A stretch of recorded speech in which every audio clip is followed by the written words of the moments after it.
You should now understand the relationship between current, voltage and resistance in a simple closed electrical circuit. In this lesson, we will look at some more complicated circuits with multiple resistive loads in series and in parallel. More than one resistor can be connected in any one circuit,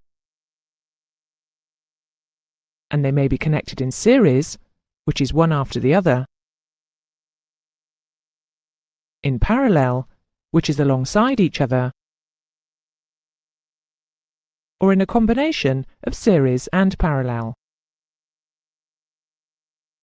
You will find the symbol shown here in a number of electrical circuits. It is used to signify that a battery is being used as a power supply. The longer line signifies the battery positive terminal, and the shorter the negative.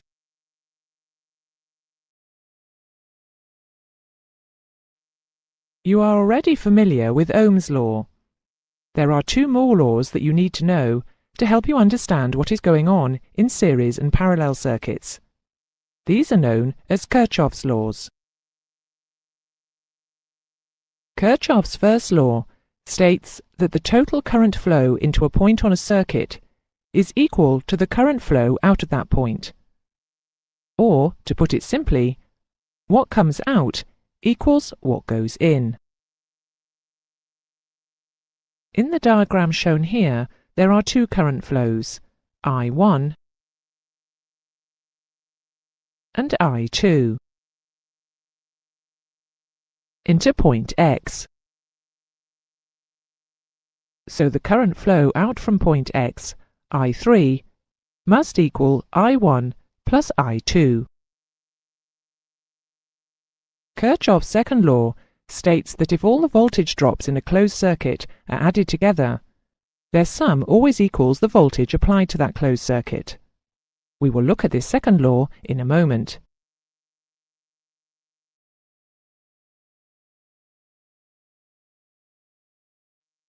If a number of resistors are connected in series, they will act as one long resistor. You know that the resistance of a material is directly proportional to its length. So to calculate the total resistance of a number of resistors in series, the individual resistances are simply added together.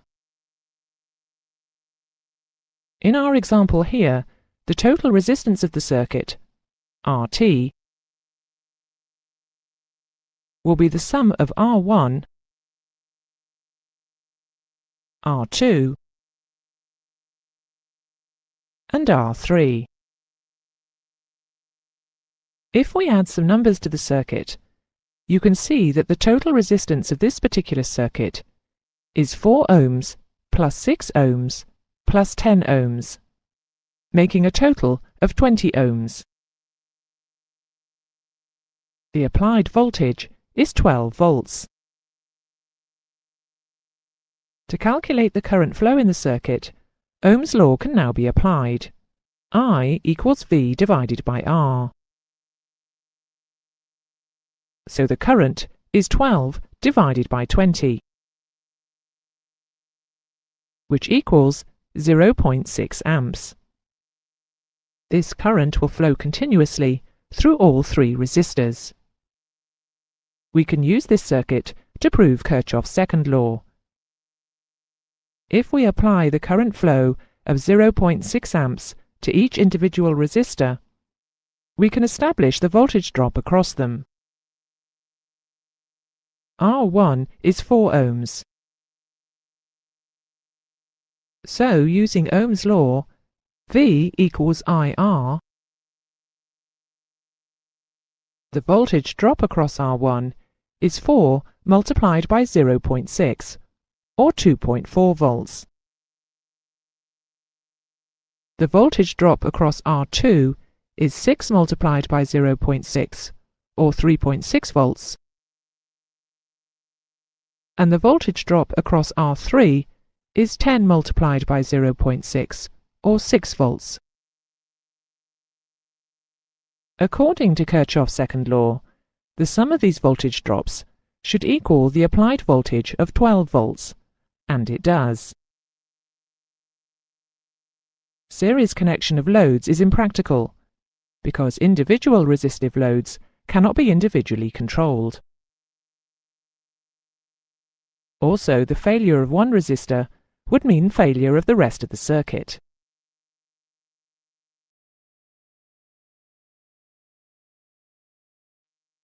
Parallel connection ensures each resistive load is individually controllable and receives the same voltage.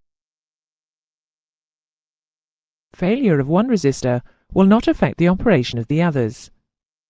Most aircraft loads are connected in parallel.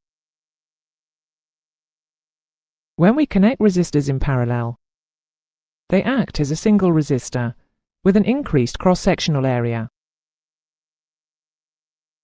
We know that resistance is inversely proportional to the cross-sectional area of the material, and as the total cross-sectional area will be bigger than that of even the resistor with the largest individual cross-section area, the total resistance of a number of resistors in parallel will always be lower than the resistance of the lowest individual resistor.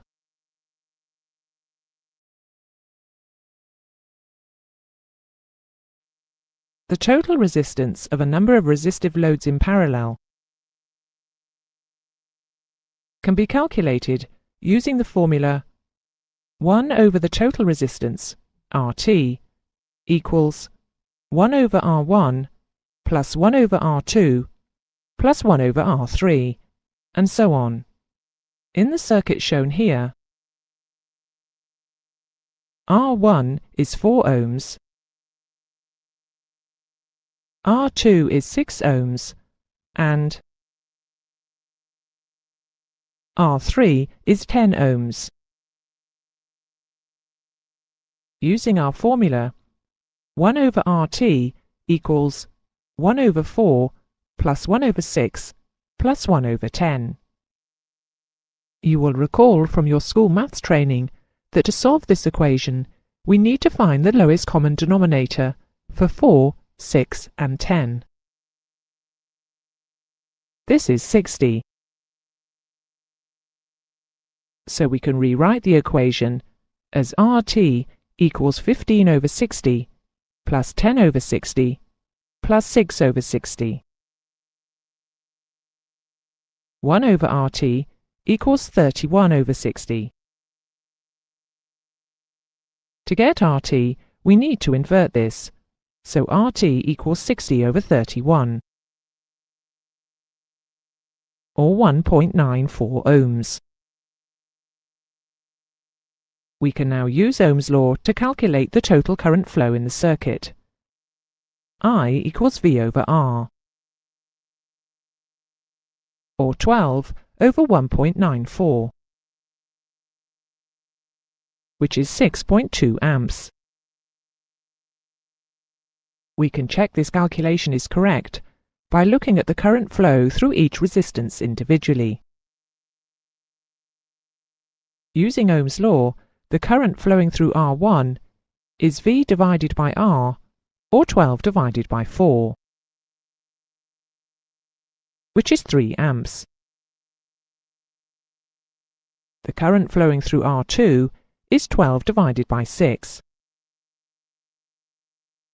which is 2 amps. And the current flowing through R3 is 12 divided by 10, which is 1.2 amps. According to Kirchhoff's first law, the total current flowing in the circuit, IT, is the sum of these three currents, which is 6.2 amps. The same answer as we got when we used the total resistance. Now you can try one for yourself. Work out the total resistance of this circuit, enter it in the box, and press Go.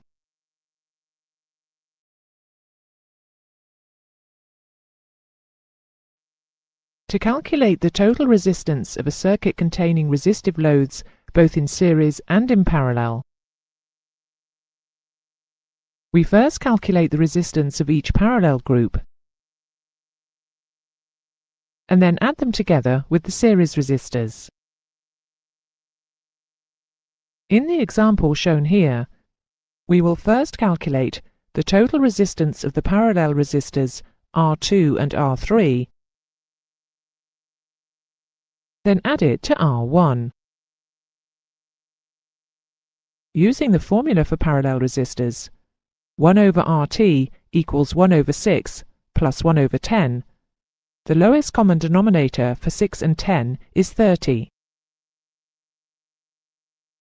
So we can rearrange the calculation to say 1 over RT equals 5 over 30 plus 3 over 30, or 8 over 30. Inverting this gives us 30 over 8,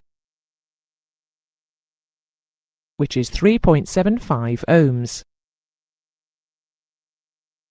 To find the total resistance in the circuit, we add this to R1. So the total resistance is 3.75 plus 4, making a total of 7.75 ohms.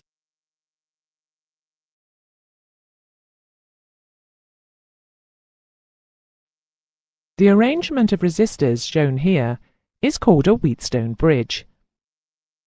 The Wheatstone bridge can be used to compare an unknown resistance, in this case Rx, with others of known values. It is used in a number of measuring instruments, and its use is fully explained in the instrument lessons. That is the end of the lesson. The important things to take from this lesson are the formulas for working out the total resistance in series and parallel circuits. These formulas are being displayed on the screen.